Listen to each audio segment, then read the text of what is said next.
107వ కీర్తన. దేవుని ఆజ్ఞలకు లోబడక మహోన్నతుని తీర్మానమును తృణీకరించినందున బాధ చేతను ఇనుపకట్ల చేతను బంధింపబడిన వారై చీకటిలోను మరణాంధకారములోను నివాసము చేయవారి హృదయమును ఆయన ఆయాసము చేత కృంగచేసెను. వారు కూలియుండగా సహాయుడు లేకపోయెను. కష్టకాలమందు వారు యెహోవాకు మొరపెట్టిరి. ఆయన వారి ఆపదల్లో నుండి వారిని విడిపించెను. వారి కట్లను తెంపివేసి చీకటిలో నుండి మరణాంధకారంలో నుండి వారిని రప్పించెను. ఆయన కృపను బట్టి నరులకు ఆయన చేయు ఆశ్చర్య కార్యములను బట్టి వారు యెహోవాకు కృతజ్ఞతాస్తుతులు చెల్లించుదురుగాక. ఏలయనగా ఆయన ఇత్తడి తలుపులను పగలగొట్టి ఉన్నాడు, ఇనుప గడియలను విరగొట్టి ఉన్నాడు. బుద్ధిహీనులు తమ దుష్ట ప్రవర్తన చేతను తమ దోషము చేతను బాధ తెచ్చుకొందురు.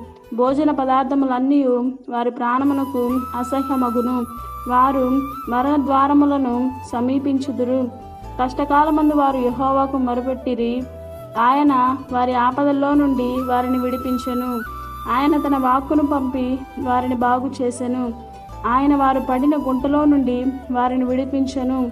ఆయన కృపను బట్టి నరులకు ఆయన చేయు ఆశ్చర్య కార్యములను బట్టి వారు యెహోవాకు కృతజ్ఞతాస్తుతులు చెల్లించుదురుగాక. ఆమేన్.